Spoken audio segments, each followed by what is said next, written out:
In a shocking confrontation that has the internet buzzing, tech billionaire Elon Musk stormed off the Late Show set last night after host Stephen Colbert's jokes cut too deep. What started as typical late-night banter quickly spiraled into one of the most uncomfortable celebrity interviews in recent television history. The tension in the studio was impossible to miss from the moment Elon Musk walked onto the set of The Late Show with Stephen Colbert. The audience clapped and cheered as usual, but there was something different about tonight. Colbert's smile seemed more forced than friendly, and Musk's handshake was stiff as they greeted each other. "Welcome back to the show, Elon," said Colbert, adjusting his glasses. "It's been quite a year for you, hasn't it?" Musk nodded and smiled. "Yeah, definitely. Lots of exciting projects moving forward." "Speaking of moving forward," Colbert said, his tone shifting slightly, "your self-driving cars seem to be moving in all kinds of directions lately. I saw one trying to parallel park last week. It looked like me trying to dance at my cousin's wedding." The audience laughed, and Musk gave a small chuckle. "We're constantly improving the technology. It's complex stuff." "Complex like your X situation?" Colbert raised an eyebrow. "I have to say, renaming Twitter to X might be the most confusing rebrand since KFC tried to convince us the F stood for friendly." The audience roared with laughter. Musk's smile tightened.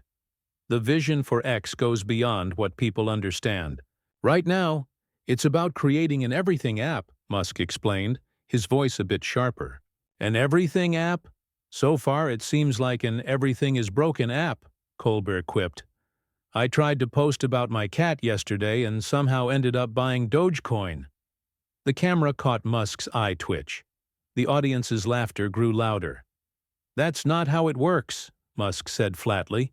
"The platform is more stable than—" "Than your Mars rocket landings?" Colbert interrupted. "Those things blow up more often than my aunt's microwave when she tries to heat up leftover fish." The audience gasped, then erupted in laughter again. Musk's face reddened. "Those are test flights. That's the point of testing.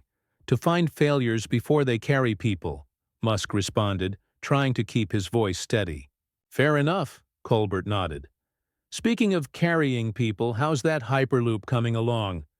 Wasn't that supposed to revolutionize transportation by now? I'm still stuck in traffic every morning like it's 2013. Musk shifted uncomfortably in his seat. The studio felt uncomfortably warm now. "Projects of that scale take time. We're making progress." "Progress like the Cybertruck?" Colbert pressed on. "I saw one on the road the other day. For a second, I thought a geometry textbook had come to life." The audience's laughter was deafening. Musk's hands gripped the armrests of his chair. "The Cybertruck has exceeded our sales expectations," Musk said through gritted teeth. "Its design is intentionally different." "Different is one word for it," Colbert replied. "My kid's art project made with aluminum foil looks more aerodynamic." Backstage, the show's producers exchanged nervous glances. This wasn't the light-hearted banter they had planned. Colbert was going off script, and Musk was clearly becoming agitated. "You know, Stephen," Musk said, "it's easy to sit there and criticize when you've never built anything in your life." The audience let out a collective, "Ooh." Colbert's smile didn't falter. "I've built a career making people laugh. You've built tunnels that are basically just roads but underground. Congratulations on reinventing the subway, but worse." The tension in the studio was thick enough to cut with a knife. The show's theme music producer stood ready, finger hovering over the button to cut to commercial. "Let's talk about your personal life," Colbert said, changing tack but not tone. "You've named your kids like their passwords for your Wi-Fi." Some audience members gasped. Others laughed nervously. Musk's face darkened. "That's completely uncalled for," Musk said, his voice dangerously low. "You know what else is uncalled for?" Colbert continued, ignoring the warning signs. Buying social media platforms because someone hurt your feelings. That's like me buying McDonald's because they got my order wrong. A producer frantically signaled to cut to commercial, but Colbert waved them off, seemingly caught up in the moment now. And let's talk about your habit of promising the moon, sometimes literally, and delivering, well, not much. Remember when you said we'd have 1 million robo-taxis by 2020? I'm still waiting for my robot chauffeur, Elon. Musk's breathing became visibly heavier. The studio audience fell silent, sensing the interview had crossed from comedy into something else entirely. You think making cars, rockets, and changing the world's energy systems is easy? Musk challenged, leaning forward. I'd like to see you try. I wouldn't try because I know my limitations, Colbert fired back. Unlike someone who thinks they can solve world hunger with a tweet one day and then forgets about it the next. The cameraman zoomed in on Musk's face, which had turned an alarming shade of red. His left eye was noticeably twitching now. You have no idea what you're talking about, Musk muttered. I think I do, Colbert pressed on. You're the guy who named his kid after a calculator's error message. You're the guy who thinks living in a box on Mars is better than fixing problems on Earth. You're the guy who... Before Colbert could finish, Musk stood up abruptly, knocking over his water glass. The audience gasped. I came here to talk about my work and the future, not to be insulted by someone who reads jokes off a teleprompter for a living, Musk said, his voice trembling with barely contained rage. Colbert raised his hands in mock surrender. Hey, at least my teleprompter works consistently, unlike your autopilot system. The studio fell completely silent.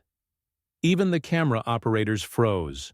Everyone knew this had gone too far, but no one knew how to stop what was happening. Colbert stood up too, not backing down. Is that future one where everyone has to listen to your conspiracy theories on Twitter? Where we all drive cars that might decide to crash into emergency vehicles? Where we live in a tunnel with no fire exits? The audience was so quiet you could hear a pin drop. The show's band leader looked nervously at the producers, who were frantically whispering into their headsets. Musk's face twisted with anger. You don't know what you're talking about. My cars are safer than human drivers by every measure. The tunnels have safety systems. And Twitter, X, Colbert corrected mockingly. Sorry, I forgot about your midlife crisis rebrand. It's not a rebrand, it's a vision, Musk snapped. Something you wouldn't understand from your comfortable desk, where you just make fun of people who are actually changing the world. Changing it for better or worse, though, Colbert pressed. Your social media platform has become a playground for people who think facts are optional.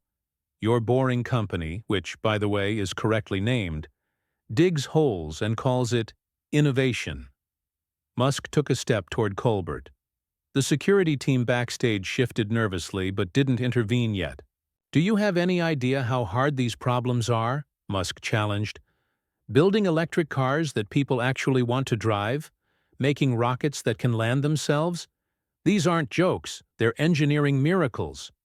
Engineering miracles? Colbert laughed. Is that what we're calling your robot that can barely walk without falling over? I've seen more impressive movements from those dancing Santa decorations at the mall. The camera zoomed in on Musk's clenched fists. His knuckles were turning white. My teams work day and night solving the hardest problems in the world, Musk said through clenched teeth. While you sit here making cheap jokes. Cheap jokes? Says the man who sells flamethrowers and whistles shaped like cars when his company stocks drop, Colbert retorted. Your entire business model seems to be, when in doubt, sell weird merchandise. A producer was now on stage, trying to signal to Colbert to ease up, but the host was on a roll. And let's talk about your Neuralink brain chips, Colbert continued. Because nothing says, trust me, like a billionaire who wants to put computer chips in people's brains while he tweets about population collapse conspiracies. Musk's eye was twitching more visibly now. Neuralink could help people with paralysis walk again. It could restore sight to the blind. But sure, Make it sound scary for your cheap laughs. I'm not the one making it sound scary, Colbert fired back. You're the one who said AI could destroy humanity, then started 3 AI companies. It's like warning everyone about a tiger, then opening a tiger petting zoo. The audience, which had been holding its collective breath, let out a nervous laugh. You just don't get it, Musk said, shaking his head. Any of it. You're stuck in the past, making jokes while the world changes around you. Oh, I get it, Colbert said, taking a step closer. I get that you promised solar roofs that would be cheaper than regular roofs years ago. Where are they? I get that you promised full self-driving cars by 2017. It's 2025 now, Elon. Musk's face flushed deeper. These things are hard. So is keeping your promises, Colbert interrupted. So is treating your workers well. So is not accusing innocent people of being pedophiles when they don't like your submarine ideas. There was an audible gasp from the audience. Even Colbert's band winced at that one. That's ancient history and you know it, Musk growled. I've apologized for that. Have you apologized to the workers you fired for trying to form a union? Or the ones you made come to work during a pandemic? Or the ones who've reported racist treatment at your factories? Colbert pressed. Musk reached up and yanked at his microphone, fumbling with the wire. I'm not going to sit here and be attacked by someone who has no idea what it takes to build something real. Don't forget your rockets, Colbert said, not letting up. Those explosions make for great YouTube videos. At least when SpaceX fails, it fails spectacularly, right? Musk finally managed to unclip his microphone. He threw it onto the chair behind him. This is ridiculous. I'm done.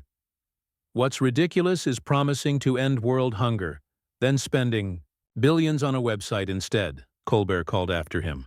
What's ridiculous is calling yourself a free speech absolutist, then firing people who criticize you. The cameras followed Musk as he stormed toward the exit, his face a mask of rage. And by the way, Colbert shouted, your dancing at the Cybertruck reveal looked like my dad at a wedding after too many glasses of wine. Musk stopped at the edge of the stage, turned around, and pointed a trembling finger at Colbert. You think you're so clever. You think this is all a joke. But while you're sitting here reading cue cards, I'm building the future. People will remember my work long after your little show is forgotten.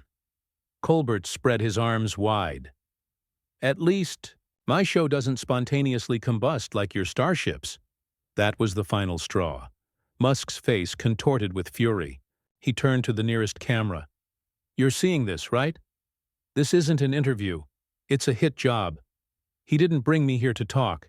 He brought me here to insult me and my work. From the side of the stage, a producer was frantically waving cue cards. The band leader was making cut-it-off gestures, drawing a finger across his throat. But both men were too far gone now. Maybe if you spent less time tweeting and more time meeting deadlines, I'd have something nicer to say. Colbert shot back.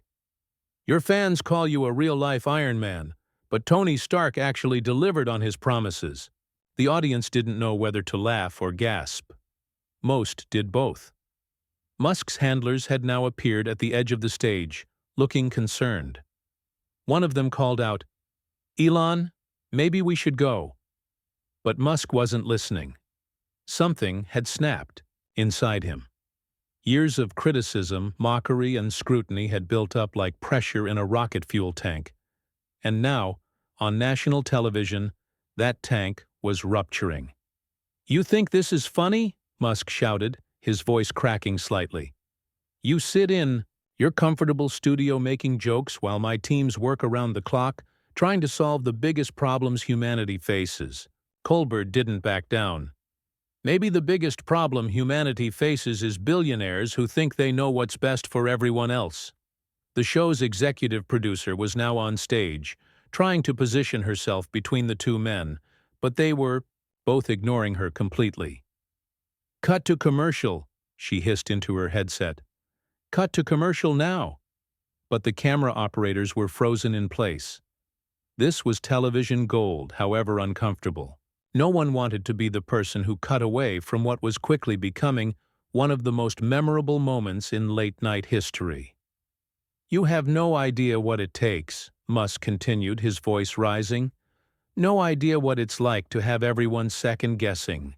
You, criticizing you, waiting for you to fail."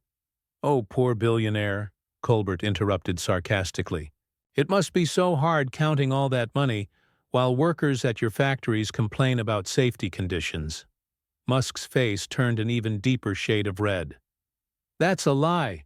My factories have better safety records than—" "Than what?" "Other factories, where people pass out from heat exhaustion," Colbert shot back. The audience was completely silent now. This had gone beyond entertainment into something uncomfortable, even alarming. Some people were shifting in their seats, looking toward the exits. "I've had enough," Musk declared. He turned to leave, then spun back around, jabbing a finger in Colbert's direction. "You know what your problem is? You're a gatekeeper. You and all the other so-called comedians and journalists who think your job is to tear down anyone trying to build something new." Colbert crossed his arms. "My job is to ask questions and, yes, sometimes make jokes. That's what comedians do. We punch up, not down. And last I checked, you're about as up as it gets." "Punching up?" Musk let out a bitter laugh. "Is that what you call making fun of my children's names? Of the rockets that exploded while we were learning to land them? Of the cars that are literally saving the planet from climate change?" For the first time, Colbert seemed to hesitate. Perhaps he realized he'd crossed a line with the comment about Musk's children. "Look," Colbert said, his tone slightly softer, "nobody's saying you haven't accomplished impressive things." "That's exactly what you've been saying for the past 15 minutes, Musk exclaimed. The executive producer was now frantically signaling to the band.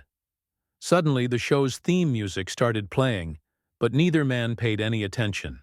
"You want to know the difference between us?" Musk continued, ignoring the music. "I'm trying to ensure humanity becomes a multi-planetary species. I'm trying to transition the world to sustainable energy. I'm trying to create safeguards against dangerous AI. What are you doing besides making people laugh at others?" "Maybe laughter is what we need more of," Colbert replied, his voice steady. "Maybe taking ourselves a little less seriously." "I don't have that luxury," Musk shouted. "The stakes are too high. While you're cracking jokes, China is advancing in AI, climate change is getting worse, and we're no closer to becoming multiplanetary." The music grew louder, but still the confrontation continued. "And your solution is electric cars only the rich can afford and tickets to Mars that cost millions?" Colbert challenged. "We're reducing prices every year," Musk fired back. "That's how technology works. It starts expensive and gets cheaper. But you wouldn't understand that because you're not building anything." Suddenly the lights in the studio dimmed, then came back up. A clear signal from the producers that this needed to end now. Musk noticed and let out a humorless laugh. "Oh, I see. Time to shut me up, right? Can't have the billionaire defending himself on air." "Nobody's shutting you up," Colbert said. "In fact, you have the biggest megaphone in the world with your social media platform. I'm just asking questions you apparently don't want to answer." "I answer plenty of questions," Musk retorted. "Just not insulting ones from smug late-night hosts who think they understand my work without ever having visited a factory or launch site." By now, Musk's handlers had moved onto the stage. Security personnel were also closing in, unsure whose side they should be taking. The audience was watching in stunned silence, many recording on their phones despite the show's no recording policy. "Mr. Musk, please," one of his handlers whispered urgently. "This isn't productive, let's go." Musk glanced at his team, then back at Colbert. Something in his expression changed. The rage was still there, but now mixed with something else. Determination. "You know what? You're right," Musk said suddenly, addressing his handler but staring at Colbert. "This isn't productive. He straightened his jacket and took a deep breath. I came here to talk about the future, not to be insulted. So I'm going to do something that apparently Stephen can't do. Be professional. And with that, Musk turned and walked off the stage, his team quickly forming a protective circle around him. The studio was utterly silent for 3 long seconds. Then Colbert cleared his throat. Well, folks, I guess Elon Musk just gave a masterclass in taking your ball and going home. A few nervous laughs came from the audience, but most remained silent, still processing what they'd witnessed. We'll be right back after these messages, Colbert said to the camera, straightening his tie. If we still have a show after that, of course. As soon as the on-air light went off, chaos erupted in the studio. Producers shouted at each other. Audience members buzzed with excitement and shock. The band members looked at each other in disbelief. In the backstage area, Musk was already on his phone, typing furiously, no doubt sharing his version of events with his millions of followers. By morning, clips of the confrontation had gone viral. The incident dominated social media, with hashtags like I Colbert vs. Musk and Late Night Showdown trending worldwide. News networks ran the footage on repeat, with panels of experts analyzing every word, every gesture. Some viewers applauded Colbert for challenging a powerful billionaire. Others criticized him for going too far, especially with comments about Musk's children. Musk's supporters rallied behind him, while his critics saw the meltdown as further evidence of his volatility. Late-night TV would never be quite the same. The line between entertainment and confrontation had been blurred in spectacular fashion. And as for Musk and Colbert, both had shown sides of themselves that couldn't be unseen, raw, unfiltered, and undeniably human. In the end, there were no real winners in this clash of titans, just millions of viewers who had witnessed one of the most extraordinary moments in television history. A moment when the carefully constructed facades of celebrity crumbled, revealing the messy, complicated truth beneath the polished surface of public life.